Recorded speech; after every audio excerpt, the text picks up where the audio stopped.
Bonjour, c'est Marie-Faye. Bienvenue au 45e jour du défi des 100 jours de Lilou Massé pour trouver sa mission de vie et se réaliser pleinement. L'exercice du jour s'intitule Sentez le parfum de votre fleur et consiste à dessiner la fleur que l'on serait si l'on était une fleur. Là, je me suis violemment heurtée à ma condition de citadine qui ne connaît absolument rien aux fleurs. En effet, j'aurais pu en citer 5 ou 6 de tête, genre les pâquerettes, les boutons d'or, les roses, le muguet, les tulipes ou encore les coquelicots, et puis voilà. En plus, les fleurs, c'est joli, mais je refuse catégoriquement qu'on m'en offre. Mon entourage est au courant, hein, parce que je trouve ça absolument nul d'avoir un truc qui meurt en plein milieu de chez moi. Bref, mes connaissances en fleurs sont très limitées, et en dessin aussi, donc je n'ai pas réalisé cet exercice. En revanche, parce que je ne suis pas complètement de mauvaise foi, je suis allée me cultiver un petit peu sur internet, voir à quoi ressemblent les fleurs les plus communes. Je me suis rendu compte que j'en connaissais un peu plus que ce que je viens de vous citer.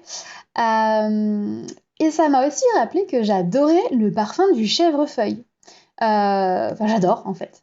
En plus, sa fleur est magnifique, haute en couleurs. Elle a des vertus médicinales et des vertus magiques. Du coup, voilà. Si je devais être une fleur, ce serait la fleur du chèvrefeuille. Lilou nous demande également si l'on était un animal, lequel serait-on? Donc, spontanément, j'ai pensé à la fourmi, parce que c'est un animal qui peut être à la fois super glandeur, mais aussi très travailleur pour la communauté. Et en fait, avec le recul, ça me plaît bien. Voilà. Donc, si j'étais un animal, je pense que je serais une fourmi. Côté tarot, j'ai pioché la carte de la lutte. C'était assez surprenant. Alors, si j'arrive à vous la montrer. Voilà, la carte de la lutte qui représente un personnage entièrement recouvert d'une armure prête à exploser. Et on distingue en arrière-plan, je ne sais pas si vous le voyez bien, une scène spectrale qui se déroule dans sa tête, à savoir deux hommes en lutte pour un château. Le livret indique qu'un tempérament belliqueux ou qu'une rage latente masque souvent une profonde souffrance.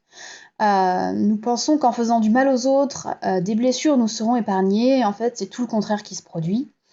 Une plaie qui est recouverte d'une armure ne peut pas guérir. Et si nous l'utilisons comme une arme pour blesser autrui, nous bloquons l'amour dont nous avons besoin pour guérir. Si cette description correspond à votre attitude, il est temps de baisser les armes. Commencez par vous pardonner, vous en valez la peine. Alors moi ça me parle pas du tout, mais je suis d'accord sur le principe, hein, faites l'amour, pas la guerre. Voilà. C'est tout pour aujourd'hui, je vous dis à demain pour le 46e jour du défi. D'ici là, prenez bien soin de vous. Bye.